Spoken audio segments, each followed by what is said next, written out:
Welcome, Reds, to the 100% United podcast, Deadline Day Special. I'm your host, TC, and I'm joined again by my co-host, Scott. Hello, buddy. Hello, pal. On today's show, we look back at Manchester United's transfer window and where it leaves us with just 3 days to go until we start our Premier League season. We preview that opener against Chelsea later in the show. But first, no additions today, Scott. Romelu Lukaku has departed to Inter Milan too. I'm very disappointed. What about yourself, mate? I am a bit disappointed. I did see it coming. I couldn't imagine us pulling anything out Falcao style like we did a few years ago. Yep. But I think just the confirmation that nothing's going to happen is the hardest pill to swallow, you know? It is. It's the they say it's the hope that kills you, mate. But to be honest with you, when the hope was still around, I was fine. It's now that there is no hope of adding to the squad. That's what's killed me today, mate, unfortunately. Yeah, the disappointment's killed us instead of clinging on to anything hopeful. Yes, I mean, let's have a look now at the transfer window from defence to attack. Defence, let's start in defence, bit of positivity. Harry Maguire has come in, world record, centre-back signing. Is obviously exactly what we needed. Is it just me, mate, or have we done last summer's transfer window this season? Weren't we meant to be getting a centre-back last summer and a right-back last summer too? I know we got Delo, but we've just replaced him now, haven't we? Yeah, and weren't we supposed to be getting Maguire? And as we said a few weeks ago, last year we sort of balked at the price of 65 million.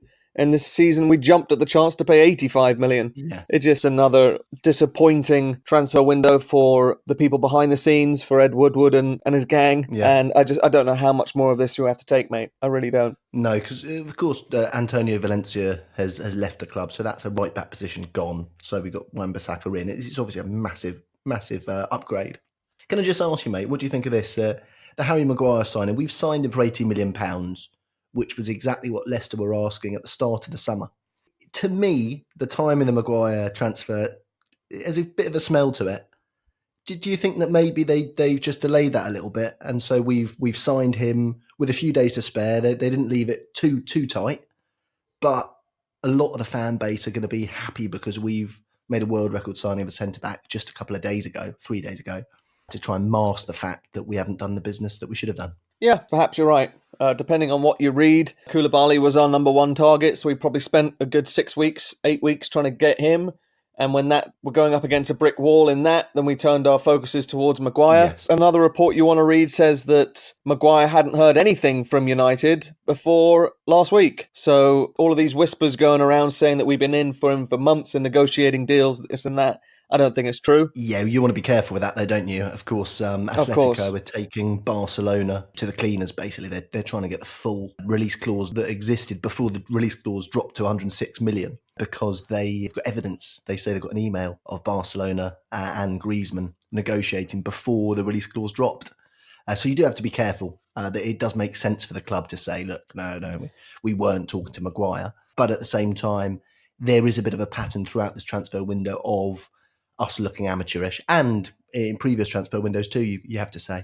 Of course. Yeah, I think that, before the season ended last season, we looked at the summer and said the most important person we need to sign is the director of football. Mm-hmm. And that still hasn't been done. So let's not forget about that either. People want to moan saying we needed a striker, we needed a central midfielder, we needed this and that. We needed a director of football. If you just look at Arsenal, they hired one. Finally, Edu doesn't have the experience that a lot of people think he does, but he's managed to get a lot of signatures on paper over there, managed to get a lot of deals over the line. Yeah, Arsenal have gone a bit crazy today, haven't they? I mean, they've already got Pepe in, they got Tierney in, fullback, and they also signed David Luiz. What a weird one that is, bud. Yeah, I mean, on paper, they probably haven't improved their defence. I think that Koscielny was probably a better defender than David Luiz. But, you can't say they haven't been able to get deals done, because they have. And a couple of months ago, everyone was laughing at the fact that they've only got 45 million to spend. What are they going to do? This and that. And they've managed to get, 4 or 5 players in and managed to work around those financial restrictions. And here we are with more money than that to spend and less deals done. And it just boggles your mind, mate. We're the biggest club in the world and we don't have anyone to know how to press the buttons. I know. What I will say about Arsenal is that they, although they have outdone us in the market today, still they managed to. Did you see the video of Koscielny's unveiling at Bordeaux? Oh, embarrassing! That's Arsenal's club captain, mate. Embarrassing. So yeah, it's still banter down at the Emirates, but they have made some signings, mate. And look, let's move on to the midfield. The defence is greatly improved. David De Gea looks like he's staying as well. Still no announcement on that one though, mate. No, there's not. I don't know what they're waiting for with that either, TC. I really don't. Can I just say, let's just remind everybody right here, right now, that the European window remains open until September the 2nd, which is over 3 weeks. That means Pogba, that means David De Gea. It also means some of the deadwood. Some people are saying, I can't believe we haven't sold Rojo. We should have got him to Everton. We can sell him still. We can still sell him abroad. There's no problems with that. But the problems come with Paul Pogba, potentially. And David De Gea. I don't think Paris Saint-Germain have signed a goalie, have they? To replace Buffon. Yeah. So, let's hit the midfield anyway. So, Pogba, our best midfielder, he's got obviously an attitude problem in the red shirt of United. He's said he wanted a new challenge. His agent doubled down on that. So, that's our best midfielder. Our second best midfielder has gone. Mm-hmm. Ander Herrera went on a free. Yep. Marouane Fellaini also has left the midfield too. Yep. We made no signings, mate. So realistically, you have to say the midfield is weaker now than it was at the end of last year. It definitely is. It definitely is. And you look at the players that we do have, I think Scott McTominay is the only one who there is a little bit of hope and a little bit of a positive expectation around. You know, every time I watch Nemanja Matic play, it seems like he's getting older and getting slower by the minute. And I just don't know. I don't know where we go, mate. Yeah, and the problem is with the youngsters coming into the squad is that we've discussed this before off air, haven't we? That youngsters coming into a squad that has experience, that has know-how, that has that arm around the shoulder that you need from an experienced player. That's a different story between from that and someone coming in to save the biggest club in the world. Look, you know, people talk about the class of 92 as if they walked into that team and picked the team up on their shoulders and led it to glory. No, that wasn't the way it went at all, mate. That team had captains throughout it. God, what do we have? We had Schmeichel, Bruce, Cantona, Keane. Yeah. I mean, they're all Manchester United captains. Legends. But real leaders too. Yeah. So when you compare that, they were also older as well than these youngsters. Look, Greenwood and Gomez and Chong. But we weren't seventh, you know, and we weren't trying to make up 6 positions trying to concede 30 less goals than the year before or whatever it was. That team won the double at an absolute canter in 94. Then we got a bit unlucky in 95 because of Eric's suspension and we lost the league by 1 point. But that was the team they came into. It was already a world-class team. This is a team that is barely Sunday League class, mate. Yeah, it's not great, mate. So the midfield situation looks worse, as we said. Now, up front, Daniel James has come in. That's a good signing. Rapid, he got a great attitude too. Only £15 million we've outlaid on that. So up front, we've got Daniel James in now. Romelu Lukaku has left today for a reported £74 million. So we've pretty much recouped what we spent on him. I think most importantly as well, we're not paying any of those wages. Let's credit where it's due. Thank God for that. Yeah, fair enough. That's a great point, mate. However, let's have a look at this with a bit of seriousness because people have, and I'm guilty of this as well. You know, towards the end, I wanted Lukaku out. I didn't like his attitude, and I you know, his style of play wasn't exactly easy on the eyes. However, this team has got a big problem scoring goals. Would you not agree? I do definitely agree. Now let's look at the last 2 seasons. Lukaku's our top scorer from the last 2 seasons of 41 goals. Now in second position is Marcus Rashford with 26 goals. Yeah. And in third position is Anthony Martial with 23 goals. Yeah. So we're talking about almost double. Lukaku almost doubling them over a 2-year period. We've sold our best goal scorer, mate. That's what's happened there. Yeah. I know, you know, the bad press around United, the bad press around Lukaku can sort of bring the fog over people's eyes. But the truth is Lukaku's Belgium's top scorer of all time. And is he not the third highest scorer in the Premier League since he began playing in it? Something like that, yeah. But he's sort of behind like Aguero and someone else who's superb too. So it's all very well saying, oh, it's great, we've got him off the books and stuff. £74 million, well done. That goes straight into the old Glazers skyrocket. And we need to replace those goals somehow. Yeah. Is that not the same amount of... Did Greenwood score 41 goals for the youths and reserves last season? I know he did score a lot. I don't know if there's quite that many. But he's not playing against the level that he'll be playing against this year. No, I know. One thing you've got to say, it's sort of the same with the midfield. Yeah, we didn't add, you know, the number 10 that we needed. But it looks like we're bringing Mata over from the right wing to play there. Similar to up front, we're moving Martial from the left to go and play up there. So we might have had ready-made replacements already in-house and we just have to shift some positions around here and there. But yeah, it would have been a lot better to get rid of Lukaku if we A, already had a replacement, or B, we had a replacement lined up. And if anything, the timing of getting rid of him made me feel like we might have pulled something out of nowhere today, but it just wasn't to be. Yeah, we were messaging, weren't we? And they thought, why are we rushing this Lukaku deal through? Why are we going so desperate for it? I mean, we could have done it tomorrow. We could have done it next week. Yeah. In fact, why did we waste even 1 second on it? Yeah, I don't know. Like, the only reason to push it through is to get a replacement in. Yeah. A few weeks ago, mate, we were talking about and saying, look, if we get in a Ben Yedder or a Mandzukic to replace Lukaku, a sort of cheap alternative, but then buy a superstar number 10, a superstar right winger, we could live with that. Yeah. What happened is we've sold Lukaku and we haven't bought a number 10 or a right winger or an attacking midfielder. Yeah, it's pretty much unforgivable, mate. We're going to be sat here in a couple of months thinking, what have we done?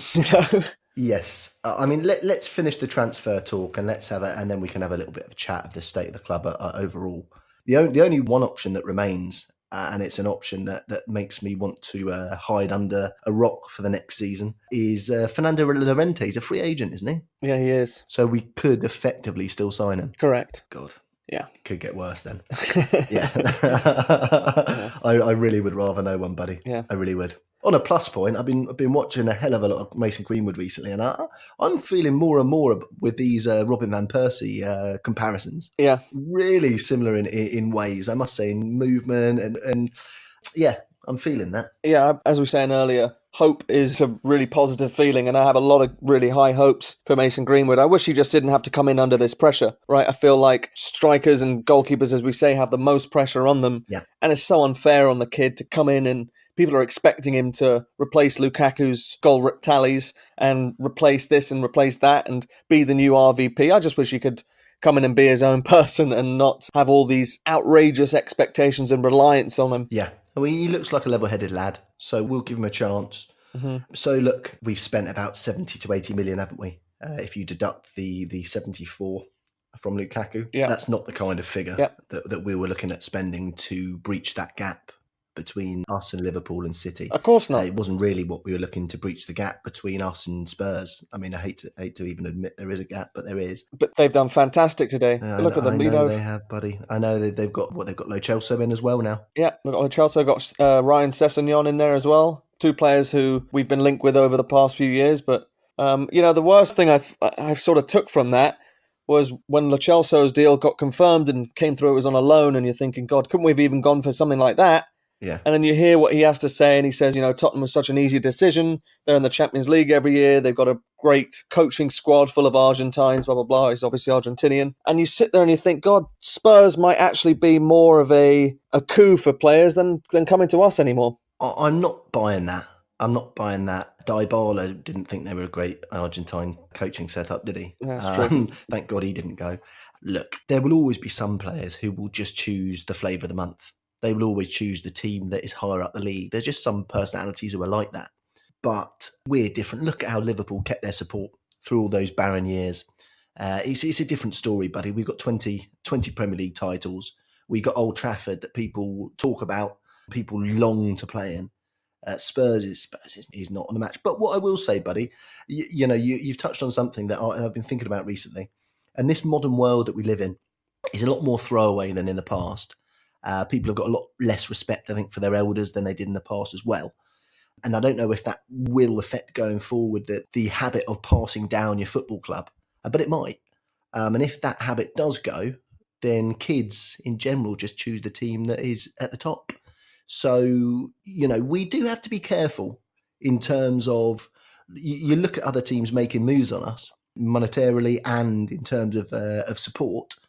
And we do have to be careful. We do have to be careful that we don't get left behind by some of the clubs who were embracing the modern culture, the modern era. No, you're absolutely right. And I think it was only last week we played AC Milan, and you said to me, this isn't the same AC Milan of a few decades ago. This team's pretty rubbish nowadays, and I dread to think that we're going down the same road, pal. Yes. Yeah, so over the last 6 years, we've spent an average of £90 million each summer. And how much have we made?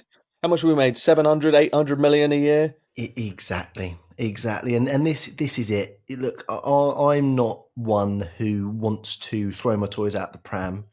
I'm not one who wants to start making campaigns and jumping on campaigns here and there. But the truth is, buddy, is that we've got the resources to get back in the mix. We've got the resources to really be competing every summer. And if we mess up one summer, let's just do it again and keep going. Yeah. These people who say you don't need to spend money to get to the top, Chelsea, Manchester City, end of discussion. Now look at Barcelona. Barcelona spent the most money in the last 10 years, and they're still at the top. They've won 8 La Ligas in the last 11 years, and every year consistently they spend 100, 200 million, and it just keeps them at the top. Yeah. And, your point about Spurs, at the moment, Atletico Madrid, they get players that we were after. Now, think about it. 10 years ago, that wasn't even a competition. Yeah. Atletico and Manchester, it wasn't even the beginning of a competition. We could just pick them off. We've got to be careful, pal. We've really got to be careful. Of course we do. We're laying the groundwork here for slipping into the abyss. And it's not a clever move at all. You're right. Things have changed a lot in the last 5-10 years. You just got to look at City and the fact that they can have a player that Bayern Munich come after and have spent all summer trying to get, and there's no chance he's going to go there. And he smashed his ACL now, hasn't he? He has, but all you got to do is look at that and see how much football has changed.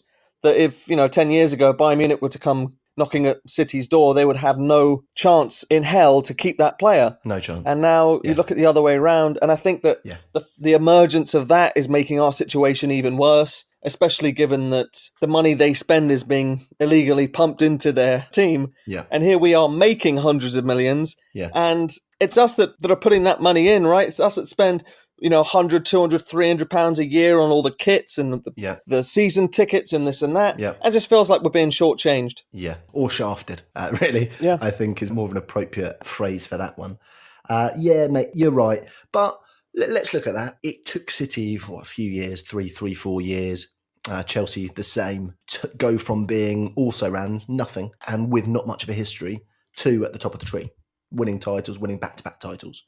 So the road back for us now seems so long, but we're in a better position to start with. We're Manchester United. We've got that traction. We've got that stadium.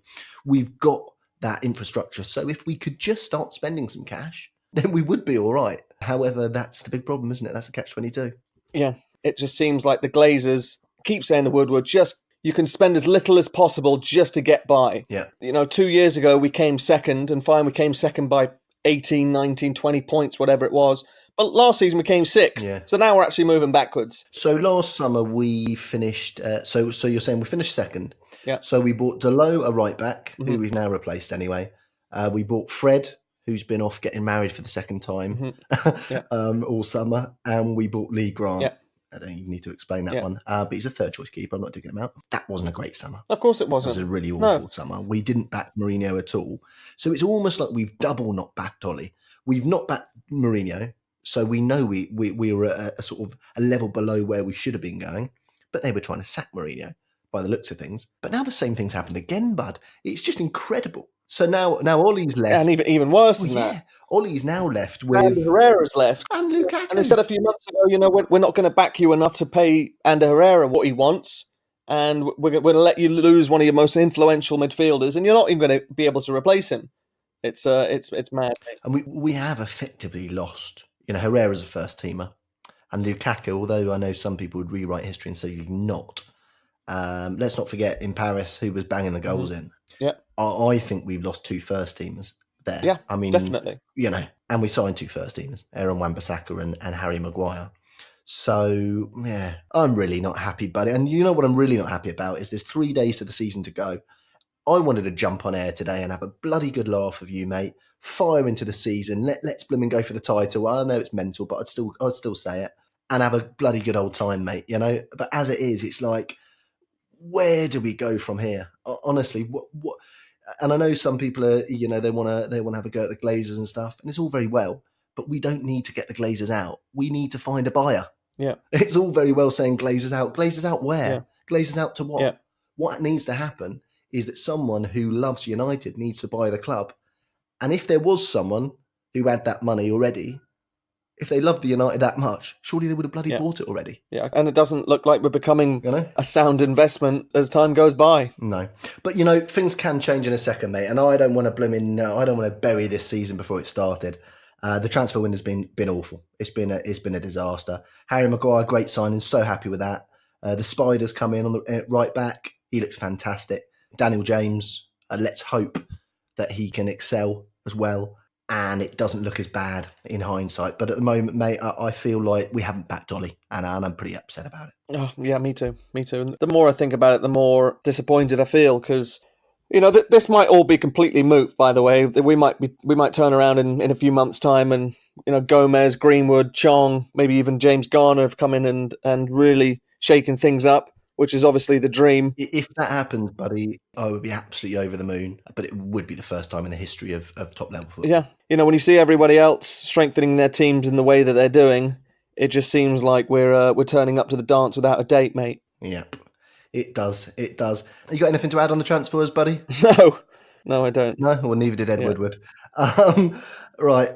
Before we move on to the United Chelsea preview, just a little bit of news today. Diego Forlan has announced his full retirement from football. A bit of a folk hero for the younger United fans who don't know. He came in, what did he come in January? It took him until September, I believe, to score his first goal. It took him blooming ages. And that was a penalty. In the end, yes, it was.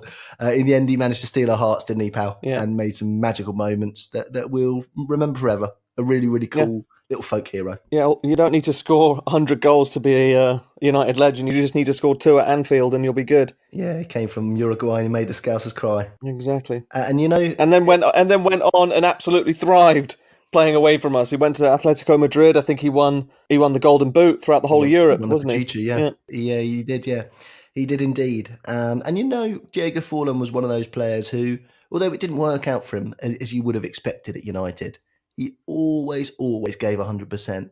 And you ask most United fans, almost all of them, proper Reds, and they'll say, "Oh, I loved Forlan." And he had the Southampton goal, didn't he? When he smashed it in the top corner, whipped his shirt off, was going wild, and it was when we had those shirts which had the inlining, the black inlining, and he couldn't get it back on. Yeah. And the match restarted.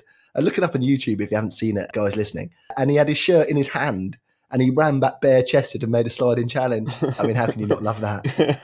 Yeah, it's true. I think that was the same season that Van Nistelrooy threw his shirt in the crowd and then never got it back and had to get another shirt. Remember that? Yeah. Rude struggled with that. It looked like he was wearing like 3 shirts, didn't it, when he was taking it off? Yeah. Really weird. So Diego Forlan, we wish you well. Absolute pleasure to see you at Old Trafford, and good luck with the rest of your retirement. Yeah. So on to the Chelsea game, bud. Who would have thought it, eh? Blooming sitting in Moscow, 2008. Frank Lampard scored that game. Ole Gunnar Solskjaer had just moved into the coaching position. Who would have thought? If you had told me, or I'd told you in 2008, in 2019, the first game of the season, Chelsea will play United, and it'd be Frank Lampard manager against Ole Gunnar Solskjaer, how much of a nutter would you have thought I was, Scott? Huge. More than I do already, yeah. I'll leave it out here. But seriously, how are we living in some kind of alternate reality where City have just won 2 back-to-back leagues and Liverpool have won the Champions League? And Ole Gunnar Solskjaer is our boss. Frank Lampard's Chelsea boss. Rooney's player coach of Derby. And what's going on, mate? Yeah, it's a weird world we live in now, mate, but doesn't even seem like we're joining it. Well, wasn't it better when we were just at the top, smashing everyone? Yeah, of course it was. Yeah, a lot better. Feels like a long time ago now, Matt. It does, bud. Right. So anyway, onto the start of the season. Shall we get some positivity? I can't even say it. Yeah, can't even say it, mate. Right. For United, out. No chances. Eric Bailly, as we know, with his injury to his knee. Doubts for United. Paul Pogba had his back spasm, in inverted commas, before the last game against Milan. Do you expect Pogba to play, mate? Do you expect him to be fit? I think he might come off the bench. I'd love for him to play, but I think it's a really big question we're about to get answered. Is he committed to us? Yeah. Anyway, we'll touch on Pogba in a sec. The doubts, Pogba, Alexis Sanchez, just for match fitness. And Matteo Darmian is a doubt as well, apparently. Oh, shock. I don't know what he's doubting about, whether to go to Wings or the Yang Sing on Sunday afternoon, I think. Debuts, Aaron Wan-Bissaka, Harry Maguire and Danny James may set foot on Old Trafford for the first time as a Manchester United player. Yeah, you'd think so, right? You'd have thought Wan-Bissaka and Maguire, certainly. James, maybe off the bench. I'd think he'd come off the bench, yeah. I would have thought so, bud. Chelsea-wise, out Rudiger, Loftus-Cheek, Hudson-Odoi and Reece James. Doubts for Chelsea, N'Golo Kante and Will.i.am. Debuting will be Christian Pulisic, has obviously replaced Eden Hazard, who's gone off to Real Madrid and eaten all the pies by the looks of things. Also, Tammy Abraham. Chelsea got quite a few of their loanees back because they cannot sign anybody. So what do you think, mate? Quite nice that possibly Kante and Willian might not be in for Chelsea. Oh, God, we've got to be picking up 3 points here, really, mate. Of course we do. I'm hoping that it will take Pulisic a little while to settle himself in the English league. I hope that they're going to have a problem replacing Hazard. One of their main fulcrums of creativity in there. It's mind-boggling to me that we're sitting here thinking the only way we could properly beat Chelsea is if they play crap and not if we play well. So I'm obviously a bit worried because we played them at the end of last season and it was one of the worst performances, especially second half, that I've seen us play in a long time. Yeah. As we said, it doesn't really seem like we've really improved. No, well, Chelsea have won 4, lost 1, drawn 2 in their pre-season. Remember, we've been good in our pre-season. It just seems that momentum has been snatched away from us now with our inactivity in the transfer market. And what do you expect from Ollie? What do you expect the lineup to be? First of all, you can give me what you expect Ollie to line up, and then I'll ask what you would have done differently, Scott. I'm expecting a 4-2-3-1. David De Gea in goal. Back forward be Luke Shaw, Maguire, Lindelof, Wan-Bissaka. Holding midfielders would be Matic and McTominay. Then go Rashford, probably Mata, Lingard, and Martial up top. You don't think Pogba will start? I don't think he'll start, no. I have a feeling he won't. No. You know, with what we've done this year, to me, it seems to me that we should just make Pogba a number 10. If Pogba's going to stay. I've always thought Pogba should be a number 10. Remember when we signed him back? Yeah. Remember we had that conversation? I remember vividly. And I was saying he's got to play number 10. It uses his assets so much better. But if he was in there, you know, I would go personally, I'd have McTominay and Matic holding, and then I'd have Pogba in the number 10, and I'd go gas up front personally. I'd go James, Martial, Rashford. But that's me. Mm-hmm. I think that Lingard will start instead. Mm-hmm. And like you say, if Pogba doesn't start, I can see Mata starting too. Mm-hmm. Yeah. What about score prediction, buddy? We're going to go every game this season and see who comes out on top. Me v you, 1-on-1. All right, I'm going to go 2-1 United. Keep that out. Was that yours, was it? Yeah, I'll send you a picture if you want of my... Okay, you know what? I'll go 2-0. I'll go 2-0. Oh, that was my backup. Oh, give me a break. You can't have both of them. Come on. I'm going to go 2-0. I think Harry Maguire's going to get a clean sheet his first game. Yeah. Yeah, scorers, you want to go Martial and Rashford like me? No, I don't, actually. I want to go Harry Maguire first goal. Yeah? Oh my gosh. And I'll be sticking a good 50 on that as well. Hopefully I get 35s to 1. What I will say, Reds, if you do see above 30 to 1 on Harry Maguire first goal, jump on it. I mean, that's madness. That's high odds. In the World Cup, you're picking up 35 to 1s on Harry Maguire. I knew he was going to score in one of the games. Yeah, but if you look at the players you just said in your starting lineup, who can actually take a corner out of anyone? What, Mata's going to take him? Oh, God. Yeah. That's a fair point. Although you did see that Harry Maguire strike, I'm sure, from 25 yards that he scored last year. A bit of a whizzer. So, yeah, okay, I'll stick 2-1. I will go Harry Maguire and I will go, but let's dream, Mason Greenwood. Blimey. All right. Nice prediction. Thank you. Brilliant stuff, mate. So, look, it's not what we wanted, right? But we need to crack on, mate. From my point of view, I've got to get behind Ollie. I owe it to Ollie. Ollie's given me so many blooming great days as a United player and as a United man. We've got to back him. We've got to get behind him until it seems obvious that he's been let down, and then we can discuss the next course of action, I suppose. Mm-hmm. Yeah, absolutely. Yeah, so not the greatest day, mate. Anyway, remember to subscribe on iTunes, Spotify, or any of the podcast apps. Follow us at United100 Podcast on Instagram too. We'll be back on Monday night to review our first game of the season. Not what we're hoping for today, but fingers crossed for Sunday and 3 points to start the Premier League season. Thanks for joining me again, Scott. Thank you, pal. Thanks for listening, Reds. Cheerio. Tara.